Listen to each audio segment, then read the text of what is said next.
പറയുകയാണ്, മദീനയിലെത്തിയാൽ മരിക്കാൻ കഴിയുമെങ്കിൽ അവനത് ചെയ്യട്ടെ. മുഹമ്മദ് മുസ്തഫ സല്ലല്ലാഹു അലൈഹി വസല്ലം പറയാണ്. ഈ സ്ത്രീ മദീനയിൽ വെച്ച് മരിച്ചു. മദീനയിൽ നിന്നത് സംഭവിച്ചപ്പോ നാട്ടിൽ നിന്ന് മരിച്ചാൽ എന്താ ഉണ്ടാവുക എന്ന് നമുക്കറിയാലോ. നമ്മളെ കൊണ്ടുവരും, കുളിപ്പിക്കും, എന്നിട്ട് എല്ലാവരും കൂടെ കൂടിയിട്ട് ലാ ഇലാഹ ഇല്ലല്ലാഹ് ചൊല്ലിയിട്ട് ഇങ്ങനെ കൊണ്ടുപോകും. അവിടുന്ന് എന്താണ് ഉണ്ടാവുക എന്നറിയാൻ വേണ്ടി ഞാൻ ഇങ്ങനെ കൗതുകത്തോടെ ആ മയ്യത്തിന്റെ പിന്നാലെ തന്നെ നിന്നു. അല്ലാഹുവേ, സത്യം പറയാണ്, വിചാരിച്ചു പോയി, മരിക്കുകയാണെങ്കിൽ അത് മദീനയിൽ വെച്ചായിരുന്നുവെങ്കിൽ എത്ര നന്നായിരുന്നു. നിങ്ങൾ മരിച്ച എത്ര ആളുകൾ നിങ്ങളെ കാണാൻ വരും? എത്ര ആളുകൾ നിങ്ങളുടെ മയ്യത്ത് നിസ്കരിക്കാൻ വരും? എത്ര ആളുകൾ നിങ്ങൾക്ക് വേണ്ടി ദുആ ചെയ്യും? എന്നാൽ ഈ സ്ത്രീയുടെ മയ്യിത്ത് നിസ്കരിക്കുന്നത് ഒരു സുബ്ഹ് നിസ്കാരത്തിന് ശേഷമാണ്. നിസ്കാരം കഴിഞ്ഞ് എല്ലാവരും പോവുകയല്ല. മയ്യിത്ത് നിസ്കരിക്കാൻ മദീനയിൽ വന്ന ലക്ഷക്കണക്കിന്, ലോകത്തിന്റെ നാനാഭാഗത്തു നിന്നും വന്ന ലക്ഷക്കണക്കിന് ആളുകൾ അല്ലാഹുമ്മ ഗ്ഫിർ ലഹാ. ഒരേ തീർന്നില്ല. ആരാ മയ്യിത്ത് നിസ്കരിക്കുന്നത്? നമ്മൾ പലരും മരിച്ചാൽ മുഅ്മിനേ, മയ്യിത്ത് നിസ്കരിക്കാൻ യോഗ്യതയില്ലാത്ത, ഫാത്തിഹ ഓതാൻ അറിയാത്ത, മയ്യിത്ത് നിസ്കാരത്തിൽ ദുആ ചെയ്യാൻ അറിയാത്ത ആളുകളെ നിസ്കരിക്കാറുണ്ട്. പഠിക്കണം നമ്മൾ. അങ്ങനെയുള്ള ഒരു മയ്യിത്ത് നിസ്കരിക്കാൻ പാടില്ല എന്നാണ്. പിന്നിലുള്ള ആളുകൾക്ക് തുടരാൻ കഴിയുന്നുണ്ടെങ്കിലേ മോൻ നിൽക്കേണ്ടതുള്ളൂ. ഇവനതിന് യോഗ്യതല്ല. ചില ആളുകൾ എന്നെ വിളിച്ച് ചോദിക്കാറുണ്ട്, ഉസ്താദെ മയ്യിത്ത് നിസ്കരിക്കണം, എന്തൊക്കെ അതിലുള്ള നിബന്ധനകൾ എന്ന് ചോദിക്കും. അങ്ങനെ ഞാൻ എൻ്റെ ഒരു കൂട്ടുകാരനത് പറഞ്ഞു കൊടുത്തു. എന്നിട്ട് ഞാൻ അവനോട് പറഞ്ഞു, എടാ നീ നിസ്കരിക്കാതിരിക്കുകയാണ് നല്ലത്. അപ്പൊ അവനോട് പറഞ്ഞു, നമ്മൾ ഇത്ര മക്കളൊക്കെ ഉണ്ടായിട്ട് നമ്മൾ നിസ്കരിച്ചില്ലെങ്കിൽ അത് വളരെ മോശമാണ്. എന്നിട്ട് അതിന്റെ റിപ്പോർട്ട് പിന്നെ എനിക്ക് കിട്ടിയത് എങ്ങനെയാണെന്നറിയോ? ഞാൻ 4 തക്ബീർ ചെല്ലണം, അതിന്റെ ഇടയിൽ ഇന്നതൊക്കെ ചെല്ലണം എന്ന് പറഞ്ഞത് ഞാൻ സലാം വീട്ടിൽ ഈ ചങ്ങാതിക്ക് അറിയാലോ, അത് ഞാൻ പറഞ്ഞു കൊടുക്കാൻ വിട്ടുപോയിരുന്നു. അത് കാരണം മയ്യിത്ത് നിസ്കാരത്തിൽ സലാം വീട്ടിയില്ല. നോക്കുങ്ങൾ, ഈ സ്ത്രീയുടെ മയ്യിത്ത് നിസ്കരിക്കുന്നത് മദീന പള്ളിയിലെ ഇമാമാണ്. അള്ളാഹുവിന്റെ റസൂലിന്റെ പിൻഗാമിയായി, റസൂലുള്ളാഹിയുടെ ഖലീഫമാരുടെ പിൻഗാമിയായി മദീന പള്ളിയിൽ ഇന്നുള്ള ഇമാമാണ്. ഈ സ്ത്രീയുടെ മയ്യിത്ത് നിസ്കരിക്കുന്നത് എവിടെ വെച്ച്? മാ ബൈന ബൈതി വ മിംബരി റൗളത്തും മിൻ റിയാദിൽ ജന്ന. എന്റെ ഖബറിന്റെയും മിംബറിന്റെയും ഇടയിലുള്ള സ്ഥലം സ്വർഗ്ഗത്തിലെ ഉദ്യാനങ്ങളിൽപ്പെട്ട ഒന്നാണെന്ന് റസൂലുള്ളാഹി പറഞ്ഞ അവിടെ വെച്ചിട്ടാ നിസ്കരിക്കുന്നത്. പോരെ, നിസ്കാരം കഴിഞ്ഞു, ഞങ്ങൾ മയ്യിത്ത് എടുക്കാൻ വേണ്ടി നോക്കുമ്പോൾ അത് കിട്ടുന്നില്ല. ഒരു ഇറാനി, വേറെ ഒരു സുഡാനി, ഇവരെല്ലാവരും കൂടെ കൂടിയിട്ട് മയ്യിത്തുമായിട്ടൊരു പാച്ചിലാണ്. എങ്ങോട്ട്, ഏതിലൂടെ? നിങ്ങൾ ആലോചിക്കൂ. മാവൂരിൽ നിങ്ങൾ മരിച്ചാൽ ഈ ടൗണിലൂടെയല്ലേ കൊണ്ടുപോകുന്നത്? ആരുടെയൊക്കെ വീടിന്റെ മുമ്പിലൂടെയാ കൊണ്ടുപോകുന്നത്, ആരൊക്കെ നടന്ന വഴിയിലൂടെയൊക്കെയാ കൊണ്ടുപോകുന്നത്. എന്നാൽ ആ സ്ത്രീയുടെ മയ്യിത്ത് ഞങ്ങൾ കൊണ്ടുപോയത് ഹബീബായ റസൂലുള്ളാഹിന്റെ റൗള ശരീഫിന്റെ മുമ്പിലൂടെയാണ്. അബൂബക്കറിന്റെയും ഉമറിന്റെയും റളിയല്ലാഹു അൻഹുമാ അവരുടെ ഖബറുകൾക്ക് മുമ്പിലൂടെയാണ്. എങ്ങോട്ടാണെന്നറിയുമോ? ജന്നത്തുൽ ബഖീഇലേക്കാ. ആരാ ജന്നത്തുൽ ബഖീഇലുള്ളത്? ബഹുമാനപ്പെട്ട ആയിഷ ബീവി എവിടെയാ ഉള്ളത്? ഹഫ്സ ബീവി എവിടെയാ ഉള്ളത്? ബഹുമാനപ്പെട്ട സഫിയ ബീവി എവിടെയാ ഉള്ളത്? ഫാത്തിമ ബീവിയും എവിടെയാ ഉള്ളത്? ഹസൻ റളിയല്ലാഹു അൻഹു എവിടെയാ ഉള്ളത്? റസൂലുള്ളാഹിക്കുണ്ടായ ഇബ്രാഹിം എന്ന കുട്ടി എവിടെയാ ഉള്ളത്? 10,000 വരുന്ന സ്വഹാബികൾ അവിടെയാണുള്ളത്. അവിടേക്കാണ് കണ്ണൂർ ജില്ലയിലെ ഈ പെണ്ണിന്റെ മയ്യിത്തുമായിട്ട് ഞങ്ങൾ പോകുന്നത്.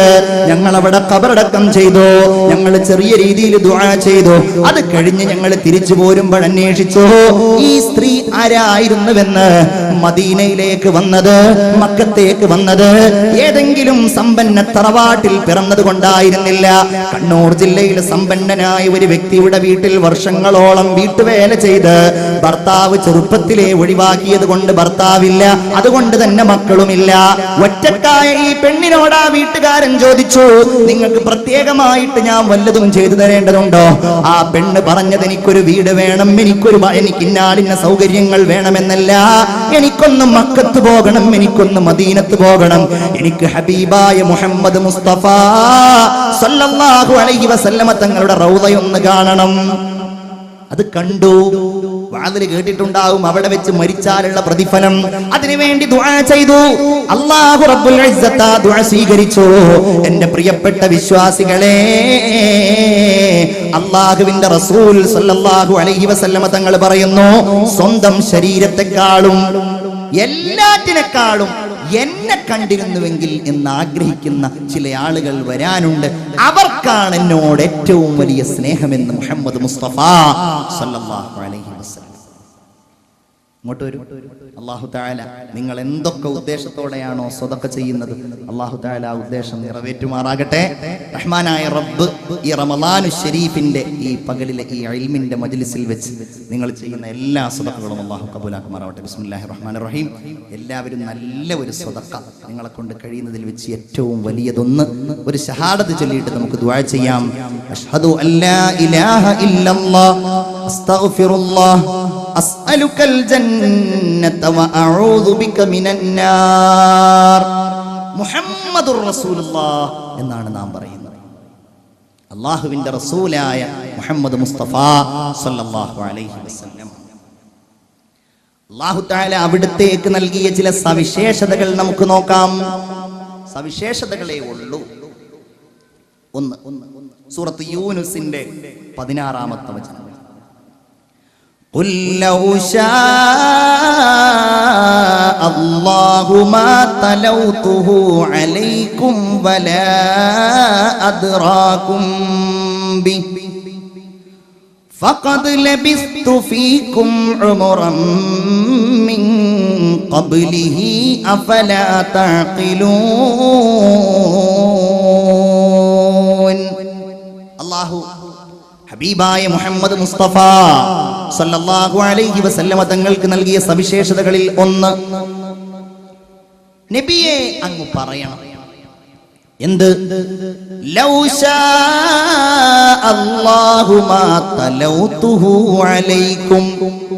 ഇപ്പൊ ഞാൻ നിങ്ങൾക്ക് ഈ വചനങ്ങൾ ഓതി കേൾപ്പിക്കുന്നുണ്ടല്ലോ, അല്ലാഹു ഉദ്ദേശിച്ചിരുന്നുവെങ്കിൽ ഞാൻ നിങ്ങൾക്കത് ഓതി കേൾപ്പിക്കുമായിരുന്നില്ല. വലാ അദ്റാകും ബി, നിങ്ങൾക്ക് അല്ലാഹു തആല അത് അറിയിച്ചു തരികയും ചെയ്യുമായിരുന്നില്ല. ഞാൻ ആരാണെന്ന് നിങ്ങൾക്കറിയില്ലേ? വളരെ ഗൗരവത്തോടെ പഠിക്കേണ്ട ഒരായത്താണ്. അല്ലാഹ് പറയുകയാണ് നബിയുടെ നാവിലൂടെ, ഫഖദ് ലബിസ്തു ഫീകും ഉംറൻ മിൻ ഖബ്ലി അഫലാ തഅഖിലൂൻ. ഒരുപാട് കാലം ഞാൻ നിങ്ങൾക്കിടയിൽ ജീവിച്ചയാളല്ലേ. കുറേ കാലം മുഹമ്മദ് റസൂലാണെന്ന് സല്ലല്ലാഹു അലൈഹി വസല്ലം അല്ലാഹു തആല സാക്ഷ്യപ്പെടുത്തുന്ന വചനങ്ങളിൽ ഒന്നാണിത്. നിങ്ങളുടെ ഇടയിൽ 40 കൊല്ലക്കാലം ഒരു പൂർണ്ണ മനുഷ്യനായി ഞാൻ ജീവിച്ചു. എങ്ങനെ? പാടുക പാടുക ശാരദ ശാരികേ പാടലധരി നീ ഇമ്പമോടെ പാരിടെ അൽ അമീൻ എന്നൊരു പേരിനു ആരുതാനർഹനർഹൻ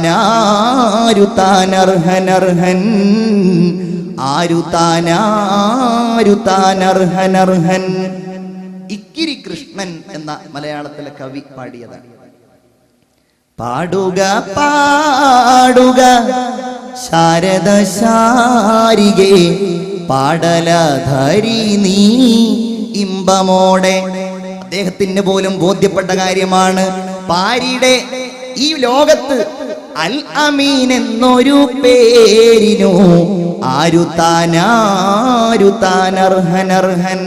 അതാണ് ഫഖദ് ലബിസ്തു ഫീകും ഉംറൻ മിൻ ഖബ്ലി. മുമ്പ് ഞാൻ നിങ്ങൾക്കിടയിൽ ജീവിച്ചതല്ലേ. എങ്ങനെ ജീവിച്ചു? ഏറ്റവും നല്ല മാതാപിതാക്കൾക്കിടയിൽ ജീവിച്ചു.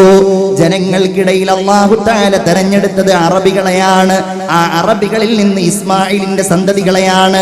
ആ ഇസ്മായിലിന്റെ സന്തതികളിൽ നിന്ന് ഖുറൈശികളെയാണ്. ആ ഖുറൈശികളിൽ നിന്ന് ബനൂ ഹാഷിമിനെയാണ്. ആ ബനൂ ഹാഷിമിലാണ് അല്ലാഹു തആല എന്നെ ജനിപ്പിച്ചത് എന്ന് അഷ്റഫുൽ ഖൽഖ് മുഹമ്മദ് മുസ്തഫ. ഇത് ലോകത്തിന് ബോധ്യമായ ഒരു കാര്യമാണ്. ലം യൻഖുലുനി റബ്ബി മിനൽ അസ്ലാബിൽ കരീമത്തിൽ ഫാഖിറ. ഇലൽ അർഹാമിസ് സകിയത്തി ത്വാഹിറ ഹത്താ അഖ്റജനി അല്ലാഹു മിൻ ബൈനി അബവയ്യ വലം യൽതഖിയാ അലാ സിഫാഹിൻ ഖത്ത്. അല്ലാഹു തആല ഹബീബായ റസൂലുള്ളാഹി സ്വല്ലല്ലാഹു അലൈഹി വസല്ലം തങ്ങൾ അവിടുത്തെ കുറിച്ച് പറയാൻ, എൻ്റെ മാതാപിതാക്കളിൽ ഒന്നും ഒരു കുഴപ്പമുണ്ടായിട്ടില്ല. ഏറ്റവും നല്ല മാതാപിതാക്കൾ. 7 വയസ്സായ ഒരു കുട്ടിക്ക് പോലും അറിയാം അബൂഹു അബ്ദുല്ലാഹി അബ്ദുൽ മുത്തലിബ്. അങ്ങനെ റസൂലുള്ളാഹി സ്വല്ലല്ലാഹു അലൈഹി വസല്ലം തങ്ങളുടെ 20 പ്രപിതാക്കന്മാരുടെ പേരുകൾ കൊച്ചു കുട്ടികൾക്ക് പോലും അറിയാം. ഏറ്റവും നല്ല കുടുംബം, ഏറ്റവും ശ്രേഷ്ഠമായ സ്വഭാവം, ചെറുപ്പത്തിലെ ശ്രേഷ്ഠമായ ഏറ്റവും ഉത്കൃഷ്ടമായ സ്വഭാവം. വളരെ ഗൗരവത്തോടെ നമ്മൾ ആലോചിക്കേണ്ട ഒരു കാര്യമാണ്. അള്ളാഹുവിന്റെ റസൂലിന്റെ സ്വഭാവം പഠിക്കുമ്പോ 40 വയസ്സിന് ശേഷമുള്ള സ്വഭാവം മാത്രമല്ല പഠിക്കേണ്ടത്, അതിന്റെ മുമ്പുള്ള സ്വഭാവവും പഠിക്കണം. അതിന്റെ മുമ്പ് ഒരു കുട്ടിയായി, ഒരു ചെറിയ ബാലനായി അള്ളാഹുവിന്റെ ഹബീബ് ആളുകൾക്കിടയിൽ നിൽക്കുമ്പോ, അവർക്കിടയിൽ ജീവിക്കുമ്പോ ഒരുപാട് സംഭവങ്ങൾ. അതിൽപ്പെട്ട ഒന്നാണ് അവിടുന്ന് ഔറത്ത് വെളിവാക്കാൻ ഒരിക്കലും ആഗ്രഹിച്ചിട്ടുണ്ടായിരുന്നില്ല. ചെറിയ കുട്ടിയാണ്, നബിയുടെ സ്വഭാവത്തിൽ കാണാം ചെറുപ്പത്തിൽ തന്നെ ഔറത്ത് വെളിവാക്കാൻ ഒരിക്കലും റസൂലുള്ളാഹി സ്വല്ലല്ലാഹു അലൈഹി വസല്ലം തങ്ങൾ തയ്യാറായിരുന്നില്ല. ഒരിക്കലും ഒരു കൊച്ചാപ്പ നിർബന്ധിച്ച്, അബൂ താലിബാണെന്ന് തോന്നുന്നു, റസൂലുള്ളാഹി സ്വല്ലല്ലാഹു അലൈഹി വസല്ലം തങ്ങൾ എന്തോ പണിയിൽ ഏർപ്പെടുന്ന സമയത്ത് അതിന്റെ ചില ഭാഗങ്ങൾ നിർബന്ധിതനായിട്ട് വെളിവാക്കേണ്ടി വന്നപ്പോ ഫഗശിയ അലൈഹി, റസൂലുള്ളാഹി സ്വല്ലല്ലാഹു അലൈഹി വസല്ലം തങ്ങൾ ബോധരഹിതനായിട്ട് വീണു എന്ന് ചരിത്രത്തിൽ കാണാം.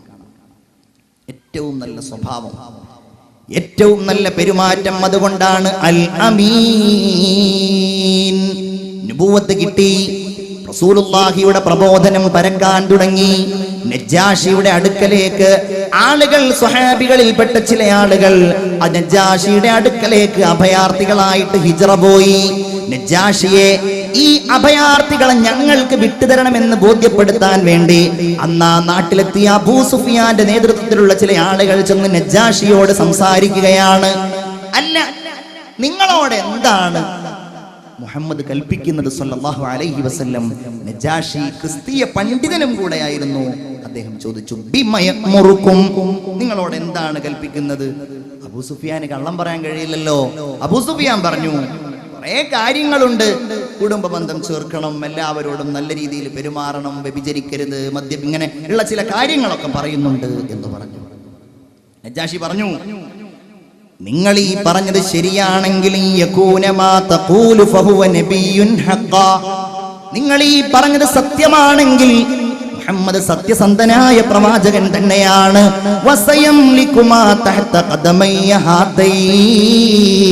എന്റെ ഈ കാലിന്റെ ചുവട്ടിലുള്ള ഈ മണ്ണ് പോലും ആ പ്രവാചകൻ കീഴൊതുക്കുന്ന ഒരു കാലം വരും. എന്നിട്ട് ചോദിച്ചു,